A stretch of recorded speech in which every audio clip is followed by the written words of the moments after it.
तकरीब का एहतमाम बज़्म नस्सार ने किया था बइश्तिराक ईरान सोसाइटी। जब बज़्म नस्सार का जिक्र आए तो अशरफ अहमद जाफरी का जिक्र आना भी नागुज़ीर हो जाता है कि अशरफ अहमद जाफरी की ज़हनी इख्तरा है ये बज़्म नस्सार, और उसी के तवस्सुल से ये हमेशा एक बंद कमरे में कोई ना कोई प्रोग्राम किया करते थे। लेकिन आज बज़्म नस्सार का ये प्रोग्राम एक खुले हॉल में हो रहा है।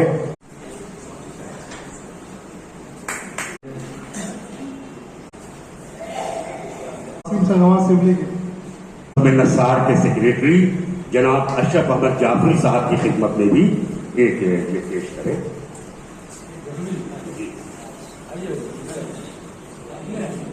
सामने इधर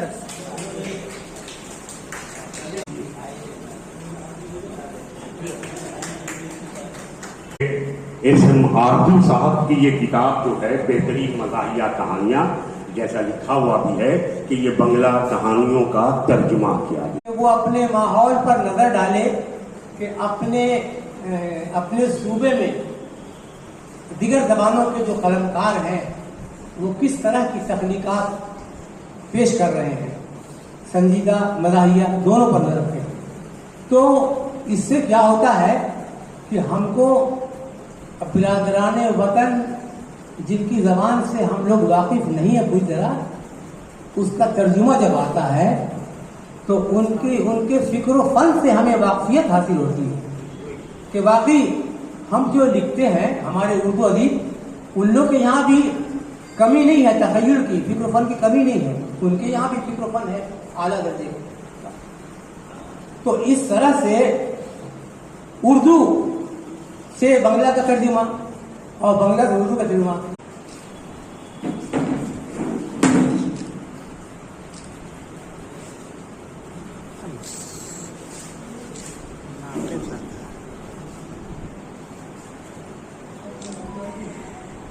से बंगला तर्जुमे को अगर ये प्रायोरिटी देते हैं तो हमें बहुत अच्छी किताबें पढ़ने को मिलेंगी और हम मुस्तफीद होंगे। और जाहिर बात एक तख्लीकी फनकार अंदर अगर चोर होता है दूसरे क्या लिख रहे हैं, जैसे हम लोग वो क्या लिख, जैसे अभी अंग्रेज इंग्लिश जदगी की वजह से एलानिया लोग हवाले देते हैं, लेकिन मराठी, उड़िया, तमिल, तेलुगु सारे तर्जुमे मैं तो पढ़ता हूँ क्योंकि उर्दू के अलावा ठीक से कोई दूसरी जुबान नहीं आती।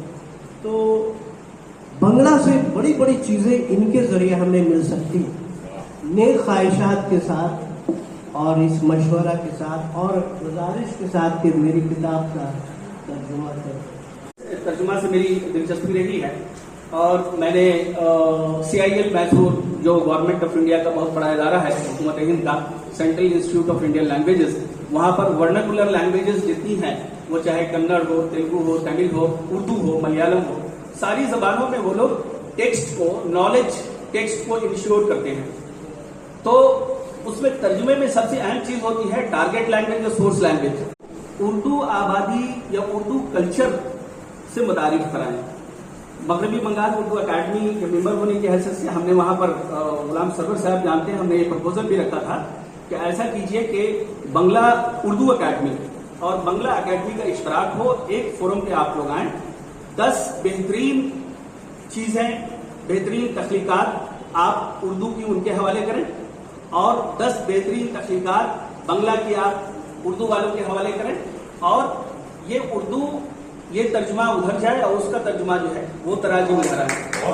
तो इस पर कोशिशें भी हो रही हैं, लोग नहीं मिलते हैं, इतने कॉम्पिटेंट लोग नहीं मिलते हैं, लेकिन जो लोग हैं वो गनीमत है, इनसे फायदा उठाना चाहिए।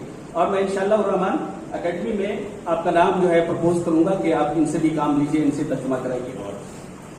जमाने वाले हमें क्या मुकाम देते हैं, जमाने वाले हमें क्या मुकाम देते हैं, अदब का काम तो हमने यहाँ मुदाम किया। एक मजमून उनकी खिदमत में पेश है, मजमून का उन्वान है मुतरज्जिम एस.एम. आरजू की बेहतरीन मज़ाहिया का। तर्जुमा एक मुश्किल फन है जो किसी जबान से दूसरी जबान में कोई बात कही और कलमबंद की जाए उसे हम तर्जुमा करते हैं। मुतरजिम को किसी सब्जेक्ट का तर्जुमा करते वक्त असल तख्लीक़कार को दिल के करीब जाना पड़ता है, उसके लिखे हुए अल्फाज और जुमलों पर ध्यान देने की ज़रूरत पड़ती है। इसमें एक ऐसी कशिश होनी चाहिए जो सामने वालों को अपनी गिरफ्त मिले। बंगला के मशहूर तंजों मिदा निगार संदीप चट्टोपाध्याय की तरतीब की हुई किताब शेरा हांसर गोल्पों का उर्दू तर्जुमा बेहतरीन मदाहिया कहानियाँ जो बच्चों पर कलमबंद की गई हैं, इसके मुतरजिम एक मारूफ साहब हैं, जिन्होंने उर्दू अदब में तंजो मिदा के मैदान में अपनी अलग शिनाख्त बनाई है। उनकी मकबूलियत से सभी वाकिफ हैं।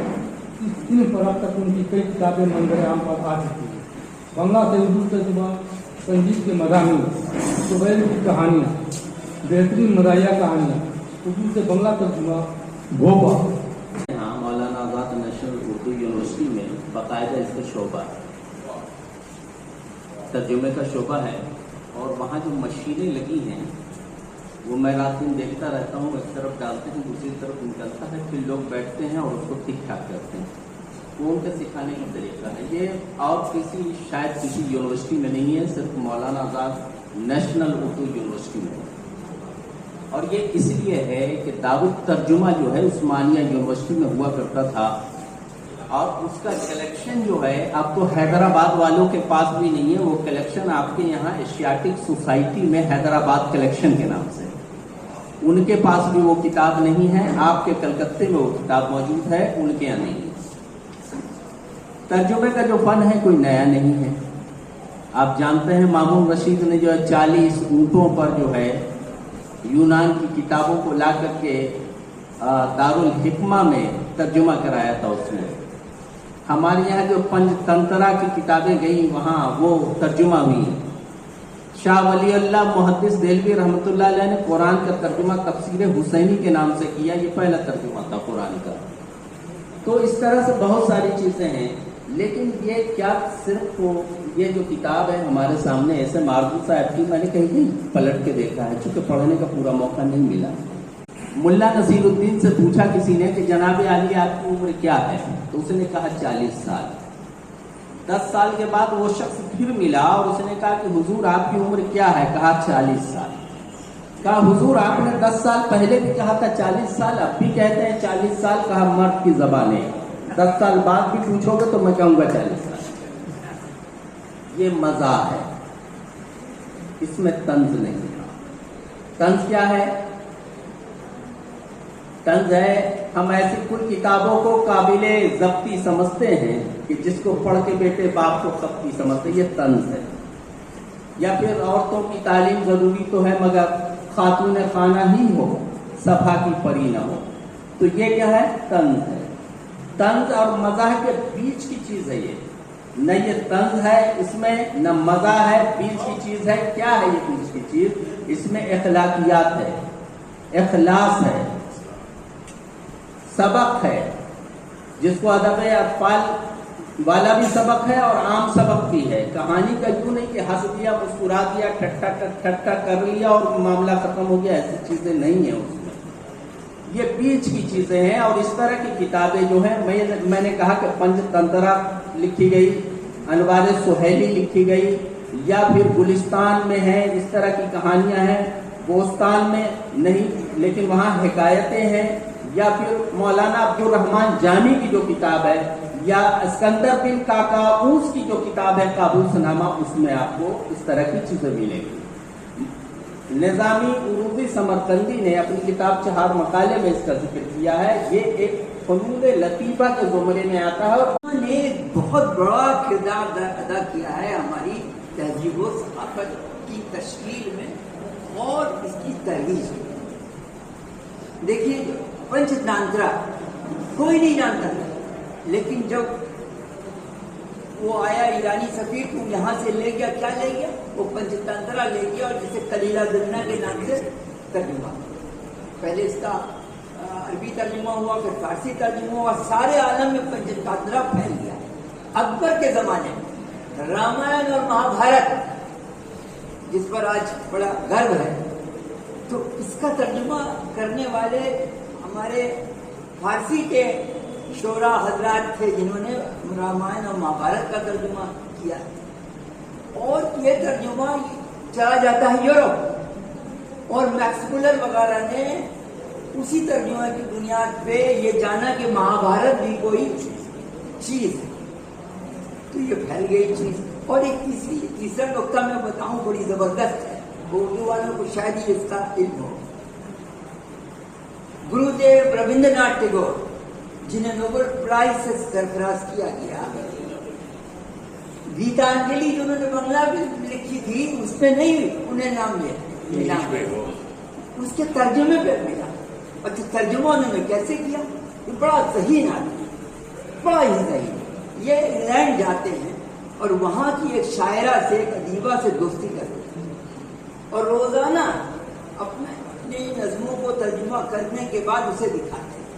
फिर वो उसको दुरुस्त करती है, उसके अंदर जो आराइश और दिबाइश करती है, और उसी तर्जुमे को वो पेश कर देते हैं और नोबेल इनाम उन्हें मिल जाता है। डॉक्टर अल्लामा इकबाल को नहीं मिलता, वजह क्योंकि बहुत बाद में, ये 1913 की बात है जब उन्हें इनाम मिला है। डॉक्टर अल्लामा इकबाल जो वाकई नोबेल प्राइज के हकदार हैं, अभी हकदार हैं, लेकिन उनको नहीं मिला इसलिए कि वो उसकी तरसील नहीं हुई, तरसील नहीं। एजे आरबरी ने काम किया है, बहुत बड़ा काम। एजे आरबरी ने उनका वो सारे खुदी और मुझे खुदी वगैरह बहुत तर्जुमा किया है, तर्जुमा हुआ है। जवामिउल हिकायात एक बहुत मशहूर किताब है, शमसुद्दीन अल्तमश के जमाने में हिंदुस्तान में लिखी गई और पूरे आलम में इस किताब की शोहरत है। तो नेशनल उर्दू काउंसिल बराए फरोग ज़बान उर्दू, उन्होंने ये प्रोजेक्ट मुझे दिया। मैंने जिल्द अव्वल का तर्जुमा किया, उन्होंने किताब शाया हो गई। मैंने जिल्द दोम भी भेज दिया है उन्हें। अब वो मीटिंगें हो रही, मैंने कई बार फोन किया उनको, अरे भाई देखिए अभी मीटिंग। तंज क्या शय है, मजाक क्या, और इन दोनों चीजों में इस कदर बारीक फर्क है कि लोग समझ ही नहीं पाते। अंग्रेजी में इसको विट और दूसरे को ह्यूमर कहते हैं या सटायर कहते हैं। तो ऐसा नहीं है कि अंग्रेजी में तर्जुमे का काम पहले नहीं हुआ या आज नहीं हो रहा, बल्कि उर्दू की बहुत सारी चीजों को अंग्रेजी में भी तर्जुमा किया जा रहा है। मैं तो जिसको कहते हैं प्रिंटेड वर्ड्स बंगला को पढ़ लेता हूं, एक हद तक समझ भी लेता हूं, और अगर मेरे सामने बंगला ओरिजिनल होता और ये कहानियां होती तो मैं पूरे एतमाद के साथ कहता। ये भी नहीं है कि कलकत्ता शहर में बंगला से उर्दू तर्जुमा करने वाले लोग नहीं हैं।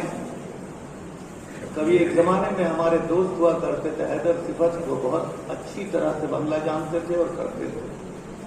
फिर हमारे एक और दोस्त शहनाज नबी बंगला पर ऐसा उम्र रखती हैं कि आप आज से कम 15-20 साल पहले उन्होंने गद्दार का, कृष्णचंद्र के गद्दार का बंगला तर्जुमा कर दिया। ये तो एकदम हालिया हमारे दोस्तों की बात है। मैं आपको बताऊं, कलकत्ता में एक जीनियस था जो नहीं रहा। मैं आपको बताऊं, बड़ी बड़ी बातें हम भी कर लेते हैं, लेकिन जब वो सामने रहते थे तो उनके कदमों में बैठकर मैं कुछ सीखने की कोशिश किया करता था। आपको उनकी चीजें देखने को मिलेंगी बहुत जल्द। उनका नाम है बदरुल हसन। बदरुल हसन साहब न सिर्फ अंग्रेजी के माहिर थे और न सिर्फ उर्दू के माहिर थे, और फारसी वाले भी ये सुन ले कि न सिर्फ वो फारसी के माहिर थे बल्कि बंगला, हिंदी दोनों जबानों में महारत रखी। और एक नहीं, सैकड़ों नज़में उन्होंने बंगला से उर्दू में तर्जुमा किया। और ये जो जावेद दानिश हैं, इनको मैं ले गया था वहां, और उनकी 25 नज़मों का वक्त न होने की वजह से मेरे कहने पर उन्होंने तर्जुमा किया, और ऐसा तर्जुमा किया कि बस देखते रह जाइए। ह्यूमर और सटायर के दरमियान का फर्क नहीं बताना चाहता। पढ़ते पढ़ते लोग समझे کیا ہے. میں یہ بھی نہیں بتانا چاہتا کہ بریویٹی میں کس قدر وٹ ہوتا ہے. بریویٹی مانے اختصار اور وٹ کے معنی آپ سمجھ سکتے ہیں. یہ سب معاملہ ایک لمحے کچھ کتابوں کے ترجمے کرنے کے بعد آدمی اس مقام پر پہنچتا ہے جہاں ان چیزوں میں یا اس کے اندر نالج سے ذرا سا اوپر ہٹ کے وزڈم کی طرف کا راستہ نہیں. اور اس وزڈم کے راستے میں جب وہ پہنچتا ہے تو اس کو سمجھ میں آتا ہے یہ آدمی جو کہہ کے گیا ہے وہ مجھ پر کام ہے یا یوں ہی مزاح میں کہتی ہے. اتنا آسان نہیں. اس کے لیے آپ ترجمہ کر رہے ہیں. معلوماتی مقصد ہے, جمالیاتی مقصد ہے, یا پھر تہذیبی مقصد ہے. آپ کا ٹارگٹ آڈینس کیا ہے؟ ٹارگٹ آڈینس کا نام کسی نے دیا ہے, میرے خیال سے امتیاز صاحب نے. وہ واقعی ٹارگٹ آڈینس پر آپ کی نگاہ ہونی چاہیے. آپ بچوں کے لیے لکھ رہے ہیں تو زبان کیسی ہونی چاہیے اور کتنی صاف ستھری ہونی چاہیے اور غلطی سے بالکل پاک ہونی چاہیے. آپ کو ایک بار نہیں, اگر 4 بار پڑھنے کی ضرورت ہے اپنے مسئلے کو تو آپ اس کو پڑھیے. ان تمام چیزوں میں نزاکت بھی ہے اور لطافت بھی ہے. ان چیزوں کو آپ اگر ٹھیک سے دیکھیے گا تو آپ سمجھ لیجئے تخلیق اور تحقیق اور تنقید پر کتنی دیواریں قائم کر دی گئی. حضور ہے توجہ چاہوں, تخلیق سے بڑی کوئی چیز ہے. اور جب تنقید بھی اعلیٰ درجے کے ہوگی تو وہ بھی تخلیق سے بہت قریب ہو جائے گی. تو بی اور سی اور اے گریڈ اس میں ہم تعمیر نہیں کر سکتے. ہاں یہ ضرور کہہ سکتے ہیں کہ ادب لکھنا اپنی ذات کے ساتھ ایک چیلنج ہے, ترجمے کرنا اپنے علم کے ساتھ ایک چیلنج.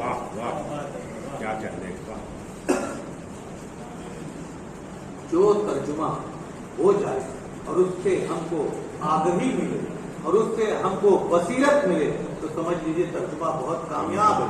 اور بصیرت اور آگہی سے خالی جو ترجمہ ہو وہ آپ اس کو دوسرے کھانے میں ڈال دیں. میں ایران سوسائٹی کے سیکرٹری جناب خواجہ یوسف اختر خواجہ جاوید یوسف کا ممنون و مشکور ہوں کہ انہوں نے اس پروگرام کے لیے ایران سوسائٹی کا ہال عنایت کیا اور عظیم الفرصت کے باوجود اس پروگرام میں شرکت کی. سب وہاں نہیں سکے اور اپنی قیمتی آرا سنا. استاد محترم منصور عالم صاحب کا جن کی کاوشوں سے نہ صرف اس پروگرام کا انعقاد ہوا ہے بلکہ کامیابی کے ساتھ چل رہا ہے. انہوں نے اس پروگرام کے انعقاد میں کلیدی رول ادا کیا. ہال کی بکنگ, مائک کا انتظام, مہمانوں کا انتخاب, الغرض اس پروگرام کی کامیابی کا سہرا استاد محترم منصور عالم صاحب کے سر بنتا ہے. معتمد محمد صاحب اسد احمد جعفری نے بھی کتاب کی اشاعت اور آج کے پروگرام کے لیے ہم تک محنت کی ہے. میں ان کا بھی شکر گزار. طالب علم ہوں اور ہمارے اسٹیج پر فارسی کے دو طیب تعلیم میں بیٹھے ہوئے ہیں. ہمارا یہ نصابی تھا کہ 30% 40% ترجمہ کرنا فارسی سے انگریزی, انگریزی سے فارسی. اس لیے ترجمہ ہم لوگوں کے دل و دماغ میں بلکہ ذہن میں ریسرچ سے داخل ہے. اچھا ترجمہ ہوتا ہے یا غلط ترجمہ تو بات کی چیز ہے. میں جن دنوں ایک مضمون لکھ رہا تھا انڈونیکا کے لیے کہ فارسی داستانوں کی شمولیت بنگلہ زبان میں کیسے ہوئی تو بہت کچھ پڑھنے کا موقع ملا اور یہ پتہ چلا کہ ترجمہ واقعی عجیب فن ہے, پرانا قدیم فن ہے.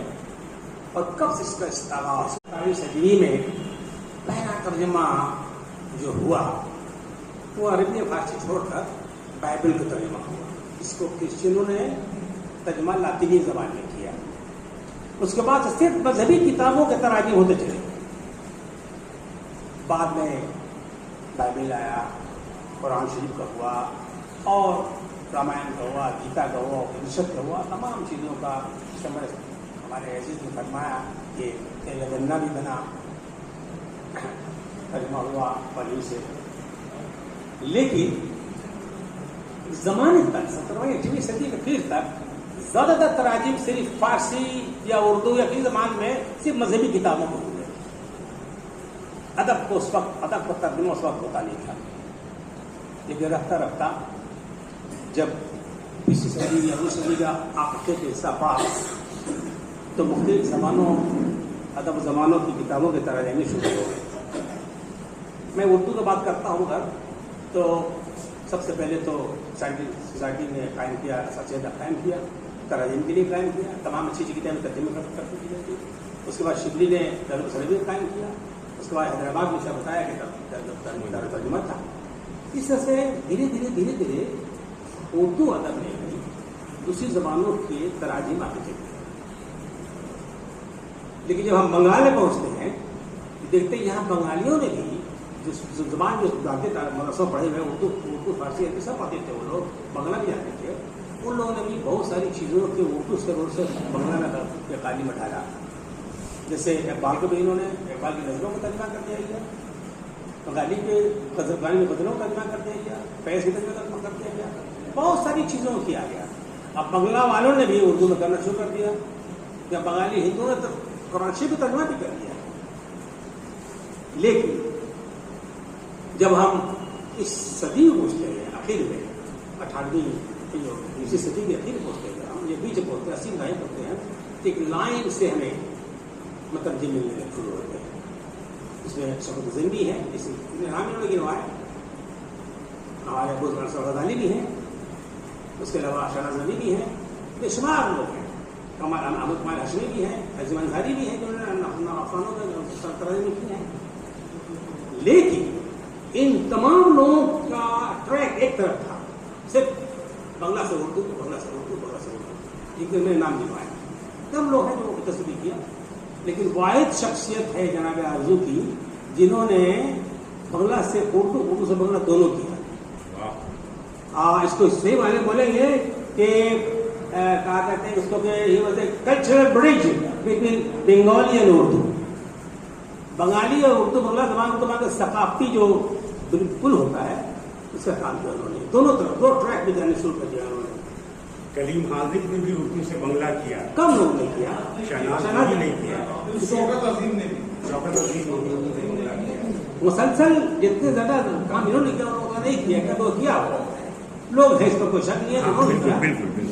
لیکن پہلے تو جو لوگ سہرا آتے تھے باہر سے تو پہلے یہاں کی زبان سیکھتے تھے، زبان سیکھنے کے بعد جاتے تھے اپنے ملک میں تو وہاں کی زبان میں انسان کی تاریخ تہذیب تمدن کو لکھ جاتے تھے. ایک سب جب آیا انسان نے تو سنسکرت پہلے سیکھی اور تاریخ پوری سنسکرت کے لے جا کے بنگلہ چین زبان میں ڈال دیا.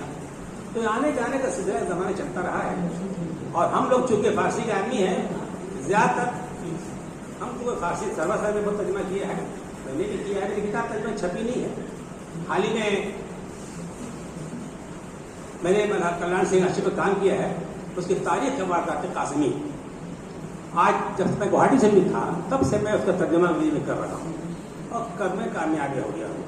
10 سال پہلے میں نے کیا تھا، لیکن جب چھاپنے کا ارادہ ہو رہا ہے، جب میں جاتا ہوں ترجمہ کو دیکھتا ہوں تو سوچتا ہوں کہ بہت ساری غلطیاں رہ گئی ہیں. اس زمانے میں صلاحیت تھی اور زمانے کچھ لوگوں سے سیکھا، میں نے سیکھ کر کے صلاحیت پیدا ہوئی، دیکھتا ہوں کہ دوبارہ اس کو ترجمہ کرنے کی ضرورت ہے. اس طرح میں نے تحفۃ المحدثین کا ترجمہ اردو میں کر دیا، فارسی کتاب ہے، لیکن جب ترجمہ کرنے بیٹھا تو پانی پیتا ہو گیا. آسان نہیں ہے، دونوں زبانوں کا جاننا ضروری ہے. اور آفرین ہے جناب آرزو پر کہ یہ بنگلہ جتنی اچھی طرح جانتے ہیں، جتنی اچھی اردو جانتے ہیں اتنی اچھی بنگلہ بھی جانتے ہیں، ماشاء اللہ مزید اچھی جانتے ہیں. اللہ تعالیٰ انہیں کامیاب کرے. اور ایسی بات ہے شکریہ تھا فرض ادا کرنے کے لیے مجھے یہاں بلایا گیا ہے، لیکن آپ لوگوں نے سارے لوگوں کی تقریر سنی، بالخصوص ایسے معذور صاحب کی، تو انہوں نے تو اپنی تقریر میں سبوں کا شکریہ پہلے سے ادا کر دیا. پھر بھی کیونکہ یہ فریضہ انجام دینا ہے تو میں بھی اپنی طرف سے آپ سب کا بہت بہت شکریہ ادا